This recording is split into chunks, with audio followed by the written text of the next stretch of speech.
మేషాది ద్వాదశ రాశుల్లో బుధుడి యొక్క వక్రగమనం జూన్ 29వ తారీఖు నుంచి జూలై 23వ తారీఖు వరకు కర్కాటక రాశిలో పునర్వసు నక్షత్రంలో వక్రించినటువంటి బుధుడు మొన్న జూన్ 29వ తారీఖు 2026న జరిగినటువంటి బుధుడు మళ్ళీ మిథున రాశిలోకి పునర్వసు నక్షత్రం 1వ పాదం వరకు వక్రగమనంలోకి వెళ్ళి వక్రత్యాగం జరిగి జూలై 24వ తారీఖు నుంచి సవ్య దిశలో మళ్ళీ ఆగమనం జరిగేటువంటి పరిస్థితులు ఉంటాయి.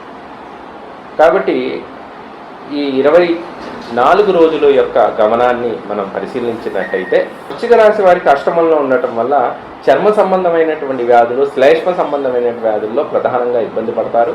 అలానే షుగరు అలాంటి విషయాల్లో కొంచెం ఈ బుధుడు వక్రగమనంలో పరిశీలనగా చూసుకోవడం మంచిది.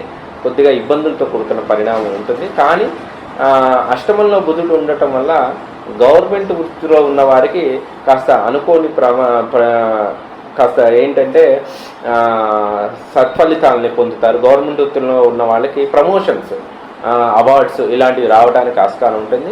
అసంకల్పితంగా జరిగేటువంటి విషయాల్లో ద్వంద్వ విద్యలు చేయడానికి, షార్ట్ టర్మ్ విద్యలు చేయడానికి, ద్వంద్వ విద్యలు చేయడానికి, న్యాయ కోవిదులు లాంటి వాళ్ళకి, లా చదువుకున్న వాళ్ళకి ఈ బుధుడు వక్రగమనం అనేటువంటి విశేష సూచన.